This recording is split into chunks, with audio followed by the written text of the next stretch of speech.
नमस्ते to all of you. आज मैं तुम लोग को कहानी सुनाने वाली हूँ जिस कहानी ने मेरे जीवन को बदल दिया। अ टेल्स ऑफ टू वर्ल्ड। ये सीबीएसई एनसीईआरटी की सीबीएसई बोर्ड की एनसीईआरटी बुक की कहानी है और फर्स्ट चैप्टर में ही इंग्लिश की बुक में मिलेगी ये कहानी। इसके जो राइटर हैं वो हैं जॉर्डन जी ग्रीड। ठीक है, और कहानी कुछ इस तरीके से शुरू होती है, वो मैं शुरू करूँगी, लेकिन पहले मैं इंट्रोड्यूस कर दूँ खुद को। माय नेम इज़ धात्री, okay, and I am a home tutor. मैं घर जा के ट्यूशन पढ़ाती हूँ, बोकारो स्टील सिटी में रहती हूँ। और लॉकडाउन ने मुझे ये अपॉर्चुनिटी दिया है कि मैं यूट्यूब पर वीडियो डालूँ, ठीक है। और मैं ये हमेशा कहने वाली हूँ जब तक लॉकडाउन ख़त्म नहीं होता है, ठीक है। तो कहानी की शुरुआत कुछ ऐसे होती है कि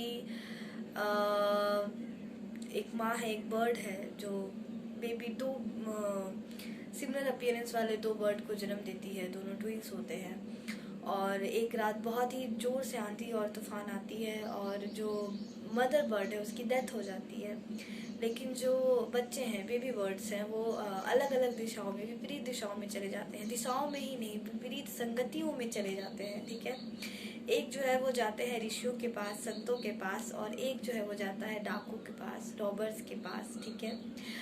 उसके बाद अब क्लाइमेक्स आने वाला है। क्लाइमेक्स में क्या आता है कि एक राजा है और वो घोड़ा लेके घुड़सवारी करने निकला है और उसे हिरन दिखती है और वो हिरन का पीछा करता है और फिर पीछा करते करते वो रॉबर्स के केव के पास पहुंच जाता है। बहुत थका हुआ रहता है, बैठता है। जैसे ही बैठता है वो चिड़िया जो है वो बोलना स्टार्ट करती है, इसको लूटो, इसका खजाना लूटो, इसको मारो। वो डर के मारे उठता है और दौड़ के भाग जाता है, दौड़ के भाग के जाता है। दौड़ते दौड़ते दौड़ते दौड़ते वो साधु संत के आश्रम में पहुंच जाता है, जहाँ पे वो जो बर्ड रहती है, उसका जो भाई रहता है, वो वहीं पे रहता है। और वो कहता है welcome to the ashram, sit, और फिर have some water, calm down, ऐसा कहता है। जब वो बर्ड को देखता है तो वो बोलता है दे बोथ लुक सेम। दोनों एक जैसे दिखते हैं, लेकिन दोनों के चरित्र में बहुत ही ज़्यादा भेदभाव होता है, भेद होता है, ठीक है।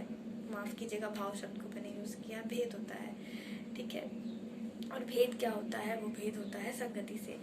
तो अब ऋषि की एंट्री होती है और ऋषि से राजा पूछते हैं कि दोनों एक ही माँ के बच्चे हैं, दोनों एक जैसा दिखते हैं, लेकिन दोनों के चरित्र में इतना परिवर्तन क्यों है? दोनों इतने अलग क्यों हैं? एक इतना संत है और एक इतना राक्षस है, ऐसा क्यों है? तो ऋषि एक चीज़ कहते हैं कि what is known by his company. एक इंसान अपनी संगतियों से ही जाना जाता है, वो जैसी संगतियों में रहता है वैसा ही बन जाता है।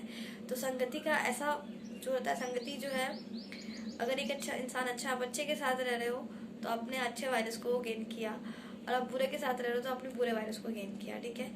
और ये बुरी संगति ऐसी चीज़ होती है कि ये नशा होता है, ठीक है, सिगरेट की तरह। एक बार अगर चढ़ जाए तो उतरने के लिए बहुत ही ज़्यादा मुश्किल चाहिए होती, बहुत ज़्यादा मुश्किल होती है, और हमें दृढ़ निश्चय होके इसे छोड़ना होता है, ठीक है।